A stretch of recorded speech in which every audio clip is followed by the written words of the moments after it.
महाराज जी, ज्ञान और भक्ति का अधिकारी जीव कब बनता है? श्री व्यास जी महाराज और श्री नारद जी महाराज के इस प्रसंग से कुछ बहुत ही महत्वपूर्ण शिक्षाएं मिलती हैं। भगवान श्री कृष्ण के चरणों की वंदना एवं श्री कृष्ण के नाम संकीर्तन करने से जो ये जीवात्मा हैं, इनमें ज्ञान और भक्ति प्राप्त करने का अधिकार प्राप्त होता है, अधिकारी बनता है जीव।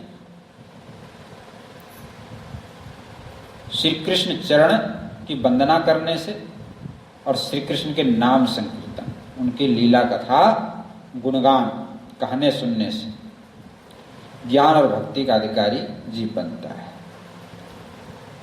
श्री कृष्ण चरणों की वंदना कैसे किया जाए? जैसे कि हाथ जोड़ करके कर लें या सिर नवा के कर लें। कह रहे हैं ये वंदना तो है, लेकिन वास्तविक वंदना है हृदय से। ये तो बाहर से हो रहा है, ये तो बाहर ही बाहर उड़ जाएगा, लेकिन वंदना होना चाहिए हृदय से। हृदय में अभिमान भरा हुआ हो, हृदय में अनेक जन्मों की वासनाएं पड़ी हुई हो, इस तरह के हृदय से यदि आप वंदना करते हैं तो वो कामयाब नहीं होगा। तो हृदय को निर्मल बना करके फिर भगवान की वंदना करें तो भगवान स्वीकार कर लेंगे। निर्मल मन जन सो मोहि पावा, मोहि कपट छल छिद्र नवा। तो भगवान प्रेम के भूखे, बिना प्रेम रीझे नहीं तुलसी नंद किशोर। तो निर्मल हृदय से भगवान का वंदना किया जाए तो भगवान प्रसन्न हो जाते। लेकिन मनुष्य का क्या स्वभाव है कि अपने को तो निर्दोष समझता है, अपना दुर्गुण उनको दिखता नहीं।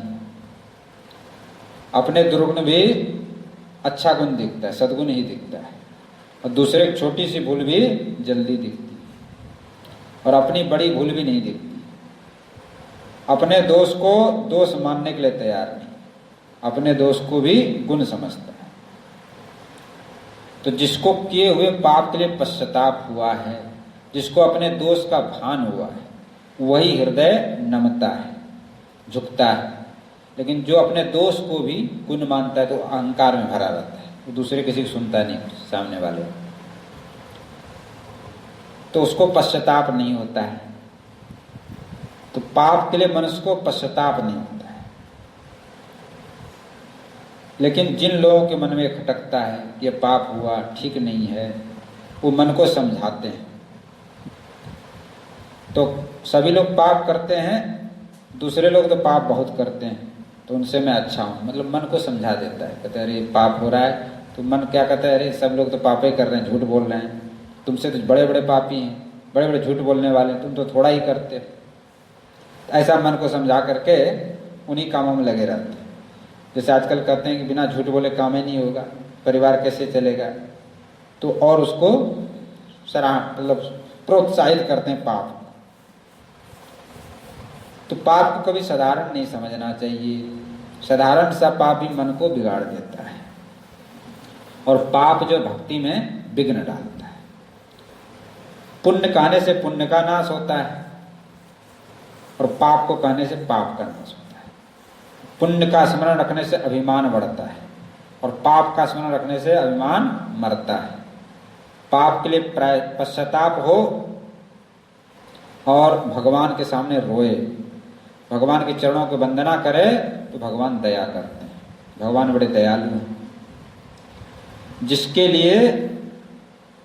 हृदय में पाप के लिए पश्चाताप होता है, तो उस पर भगवान कृपा करते हैं। आगे कह रहे हैं कि सुपात्र को ज्ञान मिले यही अच्छा है। यदि सुपात्र को अयोग्य को ज्ञान दे देंगे तो उससे उनका अभिमान बढ़ जाता है। अभिमान बढ़ने पर फिर सारा दोष वहां पर आ जाता है।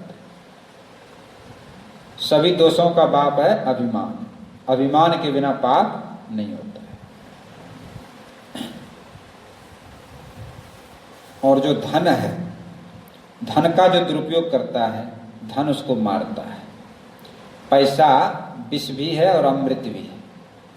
तो पैसा का यदि आप दुरुपयोग करेंगे तो आपका पतन कर देगा, और पैसा अमृत भी है। पैसा को यदि आप सत कार्यों में खर्च करेंगे, भगवान की सेवा पूजा में, दान पुण्य में, साधु संत ब्राह्मण गौ माता की सेवा में खर्च करेंगे, तो आपको नारायण के चरणों में ले जाएगा।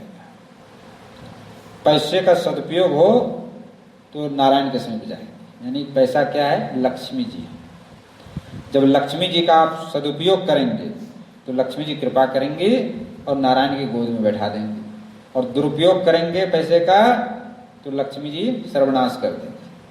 तो लक्ष्मी जी के दोनों स्वरूप हैं। सदुपयोग करने वाले के लिए तो भगवान का गोद है, सुख शांति आनंद, और जो लोग दुरुपयोग करते हैं उसका विनाश भी कर देते हैं।